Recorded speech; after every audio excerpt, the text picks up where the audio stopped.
Received a curious letter from the then CEO of the Biotechnology Industry Association or organization. And this is as I understand it, the world's largest trade association for biotechnology companies. In this letter, the CEO says that our committee's bipartisan effort to restrict the flow of U.S. taxpayer dollars to PRC firms affiliated with the People's Liberation Army or human rights abuses is, quote, misguided. And then it goes on to say that Congress has no role in identifying entities that pose a threat to the national security of the United States. Now, it's shocking I have to ask this question, but it's clear that industry still needs an education. Dr. Kelly, yes or no? Should U.S. taxpayer dollars go to PRC biotech companies that commit human rights violations and work with the Chinese military? No. Same question, Dr. O'Toole. No? No. Same question. No. I hope Bio hears the witnesses' answers and publicly retracts the embarrassing letter. Where Bio had an opportunity to work with the committee to protect U.S. national security, it chose instead to defend companies, some of whom are implicated in the CCP's ongoing genocide. I also want to highlight that this bill, just yesterday, that we've supported, passed out of the Senate Committee on Homeland Security and Government Affairs with overwhelming bipartisan support, and I want to thank Senator Hagerty and Senator Peters for their leadership and support in the Senate for this important effort. Moving on, Dr. Kelly, you've publicly raised the alarm about PRC biotech firm BGI's global collection of genetic data. Your company sits at the forefront of biological data and AI, as you were talking about before. How valuable is the genetic data that BGI and other PRC biotech companies are collecting, and how could that pose a risk to U.S. national security?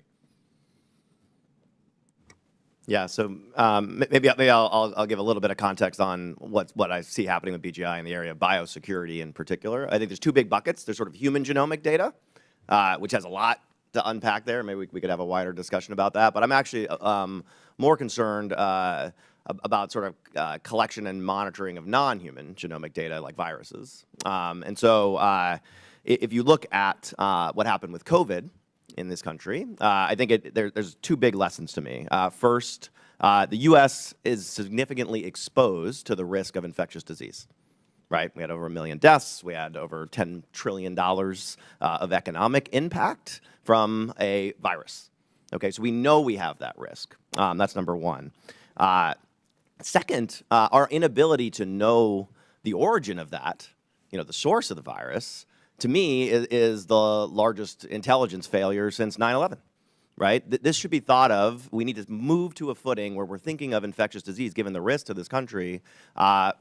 It is public health, but it is also national security, and so it needs to be taken more seriously. And I think I see some changes in that area, but I think the U.S. government could do more.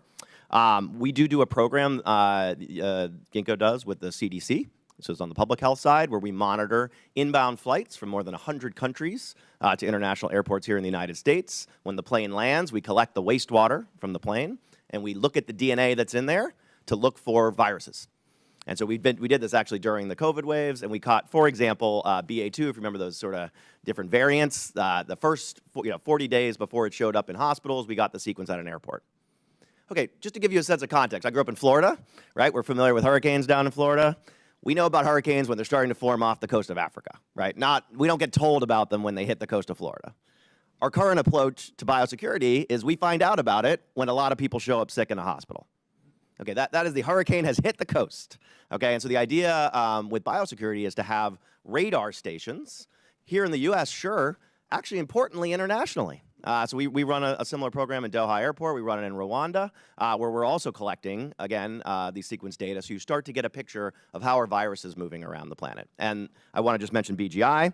Washington Post had an article in September of last year, an investigative report about a BGI building out in more than 20 countries these types of genomic sequencing centers under the banner of COVID testing, including in countries like Israel, our close allies. So could we I have ask, this in the time I have remaining, is the appropriate analogy sort of what Huawei did for telecom, showing up in these countries, massively subsidize, everything in a box?